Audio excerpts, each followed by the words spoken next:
ಬಿಜೆಪಿಯ ಒಂದು ಬಹಿರಂಗ ಪ್ರಚಾರ ಸಭೆಯಲ್ಲಿ ಬೆಳಗಾವಿಯ ಮಾಜಿ ಬಿಜೆಪಿಯ ಶಾಸಕರಾದಂಥ ಸಂಜಯ್ ಪಾಟೀಲ್ ಅವರು ನನ್ನ ಬಗ್ಗೆ ಬಹಳಷ್ಟು ಕೀಳವಾಗಿ ನೀಚತನದ ಒಂದು ಪ್ರಚಾರಕ್ಕೋಸ್ಕರ ಒಂದು ಸ್ಟೇಟ್ಮೆಂಟ್ ಅನ್ನು ಕೊಟ್ಟಿದ್ದಾರೆ.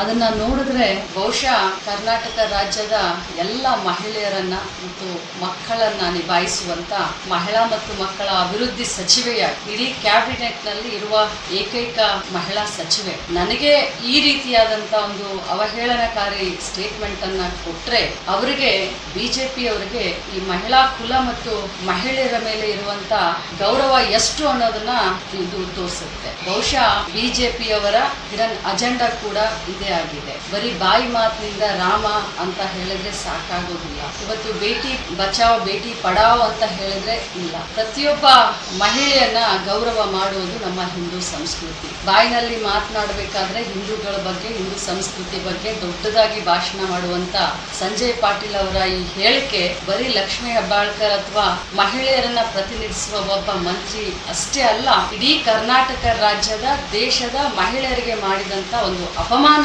ಈ ಒಂದು ನೀಚ ಹೇಳಿಕೆಯನ್ನು ನಾನು ಖಂಡಿತವಾಗಿ ತಿರಸ್ಕಾರ ಮಾಡ್ತೀನಿ, ಖಂಡಿಸ್ತೀನಿ. ಅದೇ ರೀತಿ ಕರ್ನಾಟಕದ ಎಲ್ಲ ಮಹಿಳೆಯರಿಗೆ ನಾನೊಂದು ಕರೆಯನ್ನ ಕೊಡ್ತೀನಿ. ಇಂಥ ಒಂದು ಹಿಡನ್ ಅಜೆಂಡಾ ಇಟ್ಕೊಂಡಂತ ಬಿಜೆಪಿಗೆ ತಾವೆಲ್ಲರೂ ಧಿಕ್ಕಾರವನ್ನ ಹೇಳಬೇಕು ಮತ್ತು ಖಂಡಿಸಬೇಕು ಅಂತ ಹೇಳಿ ಈ ಮೂಲಕ ನಾನು ವಿನಂತಿಯನ್ನ ಮಾಡ್ತೀನಿ. ಸಂಜಯ್ ಪಾಟೀಲ್ ಅವರು ಈ ರೀತಿಯ ನೀಚ ಹೇಳಿಕೆ ಮಹಿಳೆಯರ ಬಗ್ಗೆ ಅಪಮಾನವನ್ನ ಮಾಡ್ತಾ ಇರೋದು ಇದೇನು ಹೊಸದಲ್ಲ. ಆದ್ರೆ ಆಶ್ಚರ್ಯ ಏನಾಯ್ತು ಅಂತಂದ್ರೆ ಇವತ್ತು ಅವರು ಸಭೆಯಲ್ಲಿ ಮಾತನಾಡುವಂತ ಸಂದರ್ಭದಲ್ಲಿ ವೇದಿಕೆ ಮೇಲೆ ಕುಳಿತಂತ ಈ ರಾಜ್ಯದ ಮಾಜಿ ಮುಖ್ಯಮಂತ್ರಿಗಳಾದಂತ ಜಗದೀಶ್ ಶೆಟ್ಟರ್ ಅವರಿದ್ರು. ಅದರ ಜೊತೆಯಲ್ಲಿ ಬೆಳಗಾವಿಯ ಸಂಸದರಾದಂತ ಮಂಗಲಾ ಅಂಗಡಿಯವರು ಕೂಡ ಇದ್ರು. ವೇದಿಕೆ ಮೇಲೆ ಕುಳಿತಂತ ಎಲ್ಲರೂ ಕೂಡ ಸಂಜಯ್ ಪಾಟೀಲ್ ಅವರ ಮಾತಿಗೆ ನಕ್ಕರು. ಆದ್ರೆ ಇದು ಏನ್ ತೋರಿಸುತ್ತೆ ಅಂತಂದ್ರೆ ಅವರ ಹಿಡನ್ ಅಜೆಂಡಾ ಅನ್ನು ತೋರಿಸುತ್ತೆ. ವೇದಿಕೆ ಮೇಲೆ ಇದ್ದಂತ ಯಾರಾದ್ರೂ ಒಬ್ರು ಹೋಗಿ ಇದನ್ನ ಖಂಡಿಸಿದ್ರೆ ಖಂಡಿತವಾಗ್ಲೂ ಬಿಜೆಪಿ ಪ್ರಾಮಾಣಿಕವಾಗಿ ಮಹಿಳೆಯರಿಗೆ ಗೌರವವನ್ನ ಕೊಡ್ತಾರೆ ಅನ್ನುವಂತ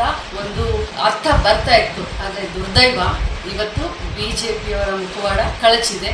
ನಾವೆಲ್ಲರೂ ಸೇರಿ ಈ ಬಿಜೆಪಿಯನ್ನ ಧಿಕ್ಕರಿಸೋಣ.